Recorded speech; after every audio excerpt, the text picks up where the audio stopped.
You're listening to the Journey to Launch podcast, Tax-Free Living, tax tips for entrepreneurs, side hustlers, and W-2 employees with Carter Cofield. T-minus 10 seconds. Welcome to the Journey to Launch podcast with your host, Jamila Souffrant. As a money expert who walks her talk, she helps brave journeyers like you get out of debt, save, invest, and build real wealth. Join her on the journey to launch to financial freedom in 5, 4, 3, 2, 1. Hey, journeyers. Welcome to the Journey to Launch podcast. I'm excited for this conversation and I'm about to share with you. I always typically do a tax episode around this time of year.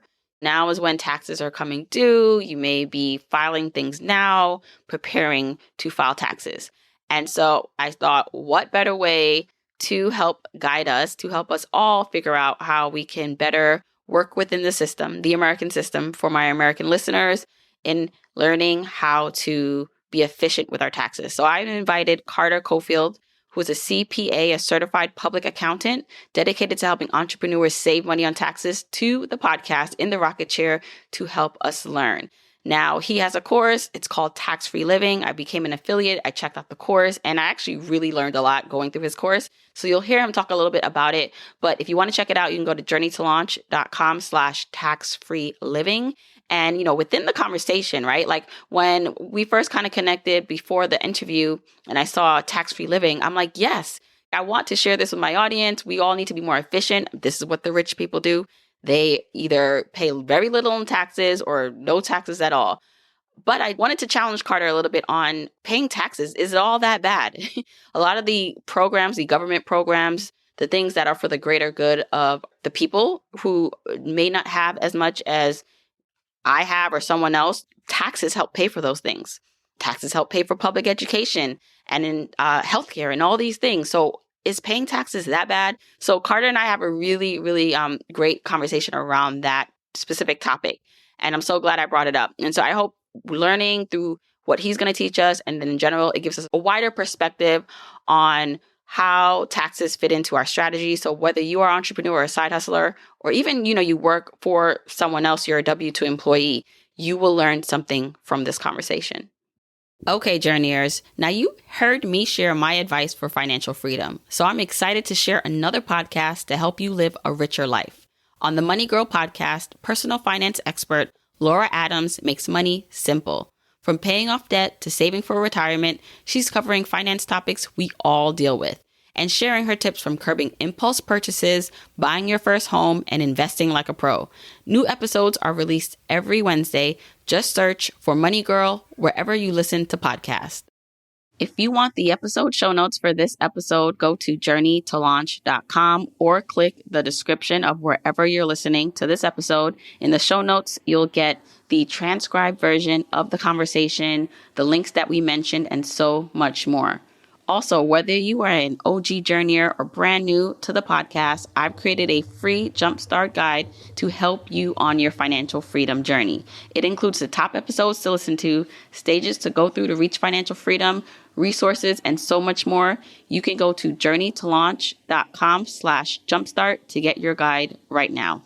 Okay, let's hop into the episode.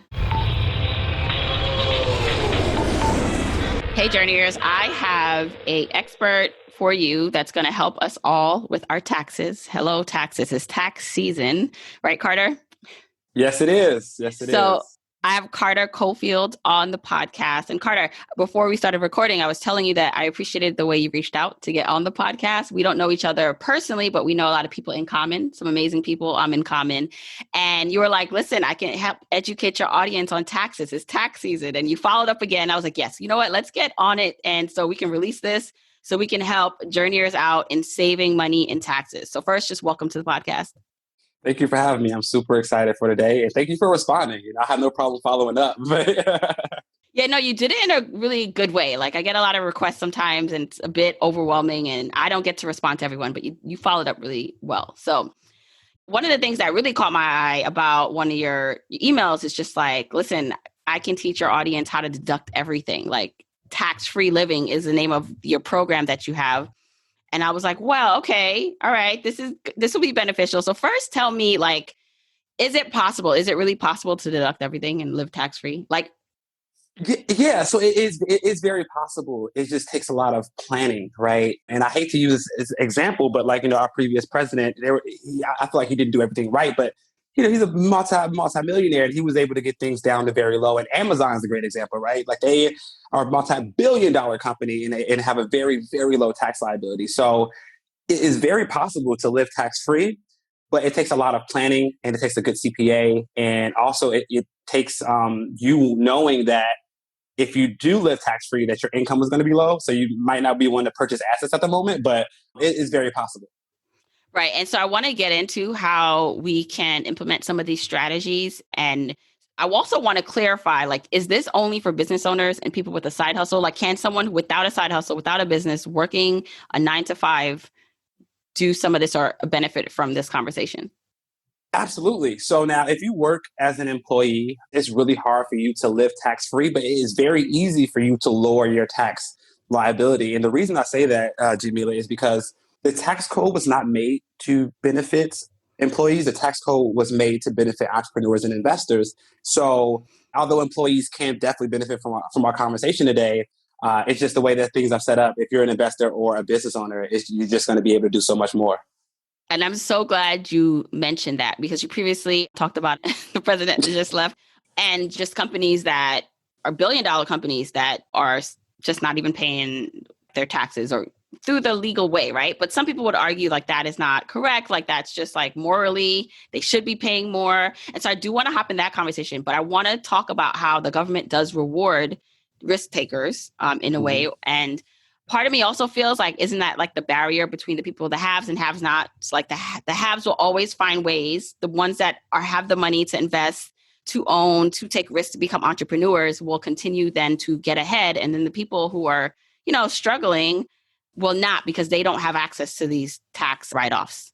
So I'll hit on your last question and go back to the first one. So I think the biggest difference between the haves and have-nots is education, right? Like if you learn about how to do it, you can do it yourself. Now, the haves can pay somebody to do it, but nothing stops you from Google searching and learning. And I always want to start with that because I believe everybody can do anything. But to your original point about implementing these tax strategies and is it right for people to do these or not, here's my position on at least why the IRS or the government made the tax code. So the biggest thing that we need to understand as people is that the tax code is not the scary thing. It's not the scary thing that makes us pay taxes and hide. The tax code is nothing more than an incentive system. And it incentivizes you to do things. And if you follow what they say, they'll reward you for it. So it's nothing to be scared about, but if you need to learn the rules. So if you follow them, again, you'll be rewarded. So a quick example is that business owners and entrepreneurs, they bring jobs to the workforce, right? Because you open a business, you bring jobs, and now you're helping the economy grow. The government wants you to do that, so they're going to give you a whole bunch of tax breaks for it. Unfortunately, if you're not doing that, you're going to get hit with the bigger taxes. So that's all it's about. It's about learning what they want you to do and just following the formula to do it. And I think that if more people knew that, they wouldn't be as scared as they are about taxes. Yeah, you know what? You actually just reframed something for me because I always thought, I kind of was under the impression and, taxes are needed to run and provide for people who don't have like money, right? Like there's a lot of programs that the government provides. Public, like I live in New York City, public school is big here. That's all like funded from taxes, right? So part of me is just like, well, if no one paid taxes, then what about the greater good of like the community and like the things we need done? But on the other end, if we're talking about incentivizing people to create jobs and to create income for others and this like economy, then that is the other way that it's being done, if not through the government, right? I literally could not have said it better myself. Like that is the perfect way to say it because I do get that question all the time, Jamila, right? Like, well, if nobody pays their taxes, then what's going to happen? And I have a favorite saying, like we should all pay our fair share of what we're legally required to pay. But let's not leave a tip. Right? Like, we don't need to leave a tip when you pay your taxes. And to your point, if people are avoiding taxes the legal way by doing what they're supposed to do, then maybe we won't need so many government stimulus packages or programs. Maybe we can just actually create jobs so people can work and then be able to fund their own kids' education and things like that. Yes, yes. Okay, I love that. I love that we started and we kind of framed the conversation this way because now we're going to get into how to do this. We're not going to give everything away, but I do want to leave people with some valuable tips that they can implement or look into. Can you just explain tax write-offs, like a basic like explanation of what that is for people? No, and I love that because I love starting there because everybody hears this buzzword write off or tax deduction, but they don't know what it means, right? So let's start there. So all a tax write off is something or an expense that you deduct against your income, and it lowers your income and therefore lowers your tax liability. And the definition for a write off is very simple. The IRS says it's simple but ambiguous. The IRS says that if it's ordinary or necessary to operate your business or your side gig or your side hustle, whatever, then you get to deduct it. So the two questions you have to ask to know if an expense is a write-off is it ordinary, meaning is it like not lavish? And two, is it necessary to operate your business, your day-to-day, your side hustle? And if it passes those two tests, then you can write it off. And that leaves us with hundreds or thousands of potential things that we can be writing off on the day-to-day. Right. Okay. So I'm glad you explained that. So now as a business owner, and should we separate this between like full-time entrepreneurs and side hustles, or can we just kind of group this together? So entrepreneurs and side hustles, same thing. The same. Okay. Somebody running a side hustle freelance podcast and somebody that owns $1 billion company get the same things, you know? Right. Right. So when it comes to now being an entrepreneur or having a side hustle, what are some of the things that you can write off for your business? Yeah, so that's a great question. And actually, this kind of revolutionized things for me when I learned about this. Because believe it or not, just because you're a CPA does not mean you know about all the things in the tax code. So there are a lot of personal expenses that you can write off. So expenses, Jamila, that you're already paying for today. And that if you open the side hustle tomorrow and started making money, you could write these expenses off. And some of those include your phone bill, right? So if clients are calling you on your phone, your personal phone, you can write off a portion of your phone bill. Two is like Apple Watch. Apple Watch, since you can check your emails on your Apple Watch, you can write that off. Three is like cars. If you use your car or your car auto expenses or Ubers for anything business related, you can write those off. Another big one is home office. Like if you have a home office area, you can write that off. And the biggest thing is like just equipment, like your computer, your desk, your extra monitor, your laptop, your iPhone. There's so many things that we're already paying for that we're not getting a tax deduction for. And for me, like, that's erroneous. Like you think you're paying for it anyway. Why not let the government help you pay for it as well? Right. So, all right, when it comes to now making money, because part of it too, right, is as a small business owner or side hustle person, you know, like you're gearing up, you're investing in your business, hopefully, or maybe you're funding your business from your main job and you're finally making some money. Now you have to buy things or you need to buy things to continue to run. I find that sometimes it's just like a fine line in like, I'd rather keep as much money as coming in. So I actually don't want to spend that much, you know, pay for contractors, pay for, you know, this computer versus going the other way where it's like, no, I'm just going to reinvest. And so I guess I want to talk about kind of like examples of why reinvesting and spending money in your business ultimately, I don't want to say saves money, but helps overall your tax liabilities or lessens your tax liabilities. Yeah, so that's a great question, Jamila. And I think this is a great point to talk about what I call like the golden formula, just to get people understanding, right? So all the golden formula is helping people understand the different ways that taxes work for employees versus entrepreneurs and business owners, side hustle people. So when you're an employee, right? I used to be an employee for a while, and I would get paid, and then they would snatch taxes out of my paycheck before I even saw it. So like, check is X amount of dollars, taxes was this, here's what hit my bank account. So I had no control over what happened. But when I moved over to the quadrant of side hustle or entrepreneur business owner, I made money and I got to spend money and reinvest, money back into my business, and then I paid taxes on what's left, if there was anything left after all the reinvestment, right? So two people that make the same amount of money, but one makes it as an employee and one makes it as a business owner, they can have extremely different tax liabilities, like 5 figures worth.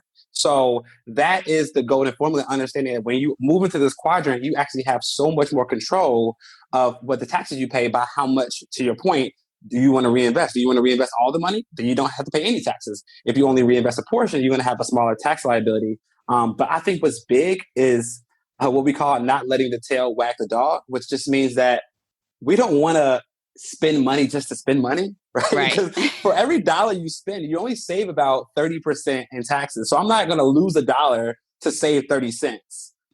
for no reason. But if it makes sense and it's a purchase that I need to make that can potentially grow my business or my side gig or my income further, then of course I want to save that 30 cents. Yeah, that makes sense. And, for so many people, it's like, I don't want to spend money unnecessarily just to save on taxes. So part of this too is only buying and investing what you need, not just for the sake of it. Exactly. It's knowing what you need and buying what you need and getting a tax write-off for it. Now, when you get to like a high earner, there might be times in December where like your choice is either spend money or give it to the IRS. And you can make, a purchase of something that you wanted or something for a family member, or you can donate money to charity. So tax planning season, and this is something I also want to tell your audience, there's two seasons. There's tax paying season, which is January through April, which we're in now. And then there's tax planning season, which is like October through December. So my thing is, if you plan during tax planning season, you won't be paying during tax paying season, if that makes sense. So all right. So that means that as a business owner, I should be sitting down with like my accountant, my CPA to tell me, hey, you're about to come in this much in terms of profit. So you need to, if you want to lower your liability, you should do this, like that kind of planning. Absolutely. Like you should already have a calendar meeting scheduled with your CPA, like November 1st, like schedule it now, right? Like don't wait, because they'll be able to save you more money in that 2-month period than any other time in the year, because they'll give you your options. Hey, Jamila, this is your profit. Here's some things you can do to lower it. If you want to, if you don't want to keep your money, here's going to be your bill. And at least gives you the power as a person, as a taxpayer to know what you want to do. Yeah. And then as an entrepreneur, so now I'm solely depending on my business income. So it's like, I actually do need this to, net me a profit so I can pay myself. So it's not about like, deducting and everything and not having anything to show for it. So I think that is also the rub too, is like, what do you take back to pay yourself? And then what do you take to invest or reinvest to grow the business? Mm-hmm. Exactly. And again, that is the situations of being an entrepreneur, right? We have these questions that we need answers. And that's why I think finding a good CPA or hiring a good CPA, they should never cost you more than they save you or make you, right? So hiring a good CPA should be free, because they give you options, they give you understanding, and they should be able to save you more money than they cost you. Right. And so CPA, certified public accountant. Sometimes I hear like, more than one acronym and or title for people who deal with your taxes. So, they could mean the same thing, but I think this may be helpful for people. There's CPA, but what are the other designations or things? Like there's the accountant, which I guess is just like a short for CPA, but they don't have to be certified either, right? Like someone could just call themselves an accountant. So can we make that distinction? And then I want to talk about like, when is it time to hire someone like this? Gotcha. So yeah, a CPA is somebody who took all 4 CPA exams, which are crazy hard. So that means they have this credential certificate and they are accredited to say they know the tax code. But so that's one arm of it. But then there's an accountant, and anybody can go and call themselves an accountant if they want to do so. And then there's something called an enrolled agent, which is somebody who knows more about taxes than the average person, but have not got their CPA. So they're kind of like 3 tiers. And again, just because you're a CPA does not mean you know everything. It's a good start, but I think you should be searching for someone who really loves and is willing to study the tax code. Because Jamila, like, anything else, you only as good as in your craft as how much time you dedicate to it. So you want to find somebody that's eager, that loves what they do, because they're going to learn all the new strategies and they're going to be calling you like, hey, Jamila, like I got this new strategy. Let's put it into your business, versus somebody who just like, give me your numbers and we'll kind of do your taxes. So. Yeah. Well, it's funny because like years ago I switched and I have like CPAs now that help me, but that was my experience, especially being an employee without a side hustle, or it was more just like, yeah, just come at the end of the year or, and give me your information. I'll just put stuff in, but they weren't really that knowledgeable you could tell they were doing this for years. Like they were just like, give me your information and that's it. They weren't like creatively coming up with ways to help me save money. So I think that's important for people when they're thinking about now, like, should I hire someone or, what to look for, because this can be a game changer for people. Absolutely. And like one of the number one questions I get is like, how do you find a good CPA? And, unbeknownst to me, I didn't know it was that hard, right? But because I consider myself to be to be a good CPA, but I guess it's really hard to find someone that's dedicated to help you. So I kind of did some research on it. It came up with the big three things that you should be looking for to find a good CPA. And number one is he going to add value or just fill out forms, right? And like you said, like some people are just like, hey, give me your documents and then I'll put it into a system and then we'll spit out the numbers. But you want somebody who's going to add value. Now, whether that's adding value in education, whether it's adding value in just like really listening to your situation, but you want to make sure they're adding value and not just filling out forms. Number two is, and this is huge, are they proactive or are they reactive, right? Are they calling you like, hey, Jamila, like, it's tax planning season, let's sit down, let's save you some money? Or are they just only reacting when you call them and tell them it's a problem, right? And that's huge. You should want somebody that's really thinking for you and solving problems down the road before you even see that they're coming, right? So that's number two. And then number three is, which is also huge, do they work for you or do they work for the IRS, right? So a lot of CPAs are so scared. A lot of accountants are so scared and tell you what you can't do. Like, don't write this off. Don't rock the boat. Don't do this. And those are people that kind of work for the IRS. A good CPA is going to work for you and say like, no, we can do this. And if they come back and say something, we're going to represent you in case of an audit or a representation, because the more educated you are in understanding taxes, the less worrisome you become when it comes to employing different strategies, because you did the research to know that not only this works, but it's been proven in court. So I studied the tax code a lot, and like I learned that a couple years ago, somebody went to court and the Apple Watch passed as a literal write-off. So now some CPAs might say no because they didn't do the research to know what they can and can't write off. So those are the three things. Like, are they going to add value? Are they proactive versus reactive? And also, do they work for you or do they work for the IRS? I love those questions. Those are amazing things to consider. And then also, do you have to find people like who are in a specific niche, or like, so for example, people who help entrepreneurs, people that deal with real estate investors or own real estate, and then even financial independence. So I had started working with a company that was familiar with the FIRE movement and just the particulars about that, and was able to help me with just planning in that way, which was really, I thought, unique. So are these just things that someone who has a CPA will just have to do themselves, or are there designations for this? Jesus, Jamila, you are an amazing interview. That is a great question. So now I'm changing it to the big four now, because I just found the hole in my own theory. So absolutely, it is a must. In my opinion, it is a must that you find an accountant CPA that is industry specific, because it is impossible to know everything, right? It's impossible to know everything about every situation. So it is imperative that you find a CPA or accountant that works in your industry, because they're going to have experience and they're going to know your problems before you even sit down with them.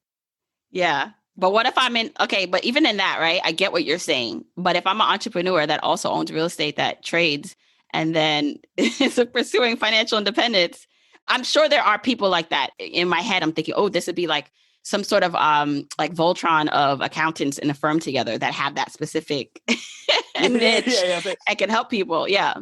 Yeah, the more complicated your situation is, the more you're going to have to pay your CPA. But then again, the more they're going to save you money. But to your point, because I was, as we talked about before we start the podcast, did something with Terry, and we were talking about trading. Like, you need a CPA that understands trading and mark-to-market status and TTS status. You can't go to a real estate person, a real estate tax advisor with these trading questions. They're not going to know what's happening. So in my opinion, if you can find someone that either is in your industry, or find that firm that has the four people that you need to bring them all together. Because again, like, my firm, we actually only work with people in entertainment and creatives. And when I sit with the client, I know their problems before they even start talking, because I've been here so many times. And that is powerful, because now you know that they're going to be proactive because they've seen problems that you haven't even considered. Yeah. Yeah. And so you mentioned Terry. So Terry of Trade and Travel, that's my girl. And, she helps people with trading. And I have a lot of people who are either have purchased Terry's program through like kind of listening to her interviews on my podcast and or are interested in it. So I'm glad you just touched on trading because I've been seeing, especially the time we're recording this, the GameStop frenzy and all this stuff happening in the market. And so people are just saying too, in general, people like you're going to have to pay taxes on the gains like of these like trades, and not just for GameStop specific, but in general, like people like maybe want to get in for the quick money and are not doing their research. And then at the end of the year, if they're selling, making profits and not properly planning, they get hit with a tax bill. So can you like talk through quickly some points that people who are in trading, they need to understand about taxes? That is so perfect. So like when I did an interview with Terry a couple of weeks ago, there were so many questions that I had to add a specific taxes for traders section in my tax-free living course because there's so much to cover. So to your point, like these people are trading and Terry has an amazing program and people are making money, which is good. But the bad thing is they're not planning for taxes. And just as a quick oversight, when you trade, that money is ordinary income. Right, you don't get capital gains. Tax incentive with capital gains tax rates are extremely lower than ordinary income tax rates. So, like, if you make $100,000 in trading, and you could be looking at a $30,000, plus tax bill because that's going to be seen as ordinary income. So, you want to be planning all through the year, towards the end of the year, to see what you can do to save on taxes. Now, a part of that could be getting what's called mark-to-market status. Which me and Terry talked about, and that's basically you can now your trading business is actually seen as a business, so you're able to deduct all these things, all these subscriptions, all these losses, and things like that. So it's a lot of strategies to implement, but it is imperative that if you're trading and making money, you need to be planning because you don't want to make $200K and have to pay $70 in taxes. So you want to be planning throughout the year. Right. I mean, obviously, you got to do your own research. You can look at Carter's course that we'll talk a little bit about later. But the rule of thumb is for every dollar went into sale, like when you actually realize and make that, trade and get that cash, like put away 30%. If you're not going to, Yeah, so on average, right, there's federal taxes, there's state taxes. Traders avoid self-employment taxes, which is great. So on average, I would say 30% is a great number. So if you're, put away 30% into a separate account, act like it's not there, and then when it comes tax time, you'll have the money. You might have even oversaved. You might have a bonus to yourself, but nothing is worse than getting a huge tax bill that you're not planning for. Yeah. It reminds me of now, like, I put every dollar that comes into the business, I put 30%, to the side. And in most cases, especially this year, I definitely oversaved for taxes, which is not a bad thing. Like now I can use that in other areas, but definitely, just if you're trading on the side and, you are making money, just make sure you're putting away for taxes. Absolutely. Absolutely. And again, we went in depth in this in our interview. I think it's on our YouTube channel, but it was so much that I didn't know that traders have to look out for. I literally spent a week learning about it and I have to implement it into my course and just give it to Terry's audience because trading is a lot to do. And then you have to think about the taxes on top of that. I just want to give people the understanding that they need it. Right. Okay. You already talked about the benefit of even if you're not doing this full time. So there are people who listen to my podcast, journeyers, who are dreaming about starting a side hustle. Maybe they should have started it already. And this maybe could be helpful because they're realizing, oh, well, having this side hustle can also give me some of this benefit that I'm looking for in tax savings, right? I do kind of want to get into just people who are just full-time employees and lowering their tax liability because I'm a big proponent of investing pre-tax, in a 401k as much as possible if you have the income to support that. Can we talk about just quickly that, how much that saves you? So there are some people who are just well, I want to get all my money. I'm not putting money into the 401k versus someone who's maxing out or putting money to that 401k and how much that saves them. Absolutely. You sent me a great question over. So I have an example already set for you. So let's say somebody made $100K at work and they're not putting any money away and anything like that. I'm keeping all my money. On average, right, that person's going to pay about 30% in taxes. Federal, state, self-employment, maybe a little bit more, but for ease's sake, they'll have $30,000 in the tax liability, right? Now, let's say that someone listened to your podcast, like Jamila said, I should, put away money into my tax advantage accounts, right? So they could put up to $19,500 in the 401k, right? They could also put away $6,000 in the IRA, and they also could put away $3,500 in the HSA. Right. And this is an employee. This is no side business, no tax saving strategy. This is just putting money away in retirement accounts. So they're able to invest altogether $29,000. So they have $29,000 invested. And at a 30% tax rate, that's literally $8,700 in tax savings. So by taking advantage of these tax advantage retirement accounts, they're able to save almost $9,000 in literal tax money versus somebody who paid 30, and they have $30,000 invested, which is going to grow at tax deferred. So they're not only putting themselves in a good place for financial independence in the future, they're saving literally $9,000 this year. Yeah, that's powerful. And so now that we just discussed that scenario, it brings me to another question that I get asked a lot and I want to hear your opinion on this. So does it matter your income level on what someone should invest in first? So meaning the pre-tax, something like a 401k versus a post-tax, like a Roth IRA. So, there's some people who earn enough and they have that capacity. They can do both. And there are some people that are limited because, they're trying to pay off debt. They have like other priorities. Does it depend on your income, what you should do first, if you should do a pre-tax 401k? And I always say at least up to the company matches, you have that and can afford to do that. But after that, should someone at a certain income level go to post-tax investing like a Roth, or should they stick with 401k pre-tax investing? Yeah, so two things with that. One, it all depends on tax rates, which change all the time. But like as a general rule of thumb, if you're over the 25% tax bracket, so you can Google the tax brackets and income, married or single. If you're over the 25% line, it may be more beneficial to do pre-tax. If you're under the 25% line, I definitely recommend doing Roth because you never pay taxes on it. But a good rule of thumb for me is like do half and half, because look, we don't know what the future tax rate is going to be, right? The highest tax rate we've ever seen in this country, I think, was 91%. So in 2050, we don't know what's going to happen, right? And so for me, I would at least rather have half my money that I know nobody's going to touch, and then half my money where, depending on who's the president and what the tax rate is, I'm not touching that until the tax rate goes down. So it doesn't have to be all or nothing. I want to just educate your audience. It could be half and half. Yeah, I like that perspective. And then the other thing, because in the financial independent space, when I first joined, part of it, when I first joined, it was a lot of high income people that I saw doing it. And so in their opinion, when they were saving and, being able to max everything out, they were thinking when they reach early retirement or financial independence, their income would be lower. So whatever they would assume, then their taxes would be lower. So they would prefer to max out and lower their tax bill now because they were in their high income earning years. And they felt like in early retirement, they'd only be taking or having what they needed. They wouldn't have this excess money. And so I always heard that as kind of like a rule of thumb. Like if you think you're going to be earning more later down the line for whatever reason, then that could also determine what you do now.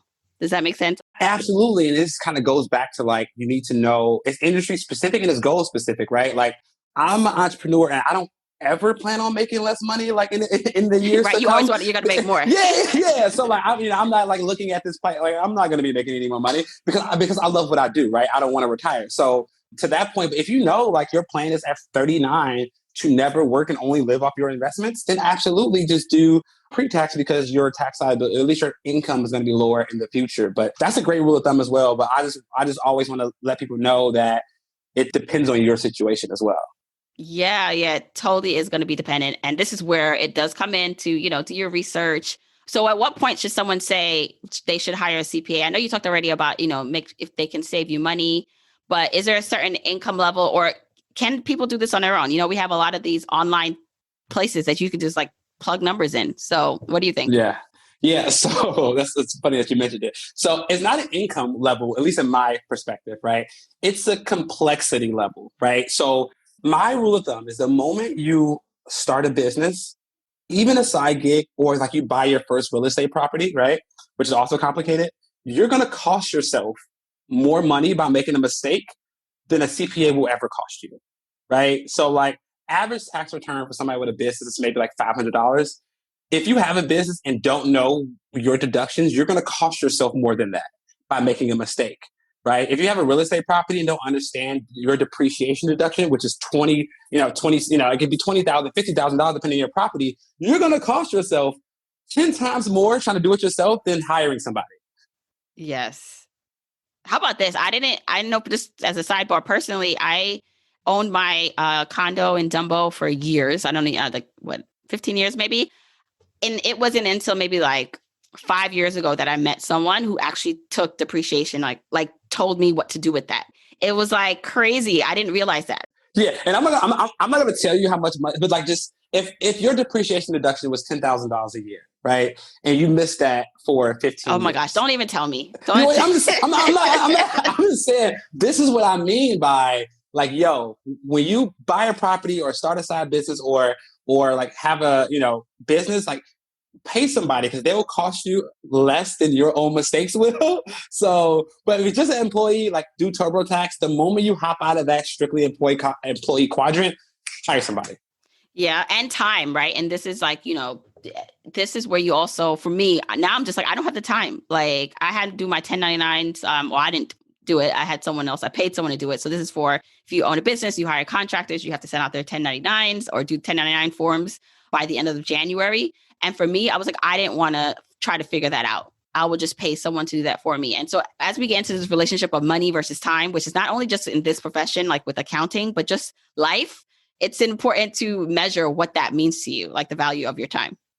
Yeah, like I literally have on my bathroom mirror, like I have my goals and stuff. And one of the things I always look at is value time over money because you can't get that back. So I'm literally willing to pay somebody to save me time because as you know, nothing's more important than that. And then if you're an expert, you can probably make more money in that time than you pay somebody to do that, Yes, yes. All right. So Carter, I want to get more kind of into your story, like how you became like this wizard of taxes. How did you get into this field? Tell us a little bit more about you. Yeah, I was born on the south side of Chicago, like 9 of us in one home, like poverty, right? And I knew that money was out there. I just didn't know why we didn't have it. That's where my spark for learning about financial literacy came from, just the curiosity why we didn't have money, right? So when I went to college, it was around the time 2008, 2009, and I literally Googled like what profession had the lowest unemployment rate in finance, and accounting was number one. The CPA was number one. And I'm like, bet, I know what I'm going to college for. And then I learned about it. I worked at a big four firm, job of my dreams, but I really wasn't fulfilled there, but I loved learning about taxes. So I decided to quit and start my own like tax and accounting practice. And then like as much of a nerd as it sounds, the more I learned about taxes and the more money I started to save myself, I felt guilty because like I need to teach more people about this, like, right? And then my firm started to grow. And then I started having to like charge people a lot of money because the more value I'm bringing, the more, I'm going to charge people. But that's kind of how I got to where I am. But then quarantine happened, right? And I had more time on my hands. So I felt that it was irresponsible to only offer my brain to people that could afford it. So I took some time to package all my knowledge into this course that I call my Tax-Free Living Blueprint. And I wanted to make it available that anybody that wanted to learn how to save more taxes could get it. And if it wasn't directly with me, they could still borrow my brain in this course and learn about everything that I learned about. So that's kind of how I got to where, from where I am to where I am now. And I'm so grateful I did that because the impact that I've been able to make, just as you know from your podcast, the people that you're able to touch when you're not around is much more than you ever could do one-on-one. Yeah. And I think that evolution as an entrepreneur or someone who is gifted or in a certain area, whether it is just like a translation of concepts, because taxes can seem overwhelming and there's some, for layman people, it can be hard to understand. And you find then eventually, even when you start to understand it and can translate it to your friends and family, that more people can hear about this, right? And so I will say too, because I actually went through your course because you gave me access to check it out because I now am an affiliate of your course. So I did go through it. And one of the things that I did like was that they're short videos and they're easy to comprehend. Like it's not overwhelming. And that even though I hire someone to help me with my taxes, it's still beneficial for me to know everything that you're talking about. That way I can ask them like, hey, what about this? Or did you do this? So I think for anyone, whether you're doing your taxes on your own or not, it's helpful. God given, blessed with a gift of making really, really hard topics easy to understand. I don't know where it came from, but I'm able to take these hard things and make them understandable to people who don't have the background because stuff is complicated.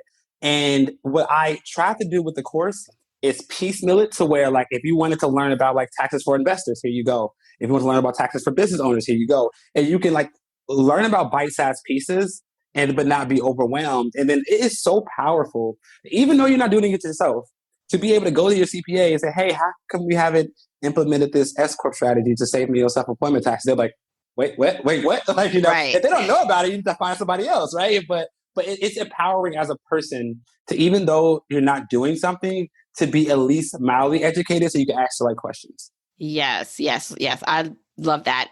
So I want to ask you more about your personal financial freedom and independence journey. So you have now all these cheat codes, like people like us have to go like now sit and like learn it, but like you kind of know all this. You're still learning, but you know what I mean? Like you kind of inherently understand this stuff. So for you and your journey to financial independence, and I already heard you say you didn't want to retire, which is fine, right? Like you're going to continue to work in some capacity.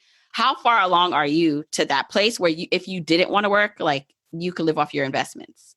So I'll say this. I am financially independent right now because the money I make passively is way more money than I will ever spend in a day. So whether that is from digital products, whether that's from investments, whether that's from my firm kind of working in the background, today I don't have to work in order to make money. But to get to that point of my assets paying for everything, 5 years probably. Oh, okay. 5 years. So we have to we have to check back in 5 years. Yeah. Like when my real estate properties and my investments make everything for me as far as my income, that's when I'll call myself like officially financially free. And about 4 to 5 years, I'm going to have to buy a property in Dumbo probably because the real estate is going up. Okay. We'll be neighbors. Yeah, right. Exactly. No, but I love that. And thank you for sharing that. I always find that it's inspiring to kind of hear people who are on the path, who love what they do. Like, it's not about like my whole thing with going on this journey. It's not that you have to not work or quit. It's just having that option to, if you wanted to right now say, you know what, I'm not doing any interviews. I'm not promoting my course. I'm not like doing anything. I'm just going to chill. Like you could do that if you wanted to. That's what I'm working towards. No, like to me, like there's nothing powerful than having the choice, right? Like waking up in the morning and knowing that you don't have to do anything. You are because you love what you do, but you don't have to, right? That freedom is something that I think everyone should get to enjoy, or at least be on the path to trying to find, because you won't have that weight on your shoulders ever again. Yes, love it. All right. So I hope, journeyers, you got a lot from this, but I want to tell you, if you want to check out Carter's course, which I am now an affiliate for, you can go to journeytolaunch.com/tax-free living. And Carter, tell people more about like where they can find you and more of your work and follow your path to financial independence, because you got 5 more years. Yeah, 5 more years. You putting it on a stamp, ain't you? Putting it on a calendar. Yeah, so if you go to cofieldconcepts.com, again, it's cofieldconcepts.com, you'll be able to see my podcast, my other courses, free masterclasses, my Instagram and stuff like that will all be there. So again, cofieldconcepts.com, you'll be able to find everything. Awesome. And it was great talking to you. And we'll see in 5 years where you are. I'm rooting for you. Yeah, we will. Thank you so much. Okay, I hope you enjoyed and learned a lot from that episode, that conversation with Carter. Now, if you want to check out his tax-free living course, you can go to journeytolaunch.com/tax-free living and let me know what you thought. If you're going to use a strategy that you heard in this episode, or you're going to do some more research, or even join his course. I always love to hear feedback from people who are listening in, and I want to hear that you're applying this information. Don't forget, you can get the episode show notes for this episode by going to journeytolaunch.com or click the description of wherever you're listening to this. And you can still grab your Jumpstart guide for free to help you on your journey to financial freedom by going to journeytolaunch.com/jumpstart. If you want to support me and the podcast and love the free content and information that you get here are 4 ways that you can support me and the show. 1, make sure you're subscribed to the podcast wherever you listen, whether that's Apple Podcasts, that purple app on your phone, your Android device, YouTube, Spotify, wherever it is that you happen to listen, just subscribe so you are not missing an episode. And if you're happening to listen to this in Apple Podcasts, rate, review, and subscribe there. I appreciate and read every single review. Number 2, follow me on my social media accounts. I'm at Journey to Launch on Facebook, Instagram, and Twitter, and I love interacting with journeyers there. 3, support and check out the sponsors of this show if you hear something that interests you. Sponsors are the main ways we keep the podcast lights on here, so show them some love for supporting your girl. 4, And last but not least, share this episode, this podcast with a friend or family member or coworker so that we can spread the message of Journey to Launch. All right, that's it. Until next week, keep on journeying, journeyers.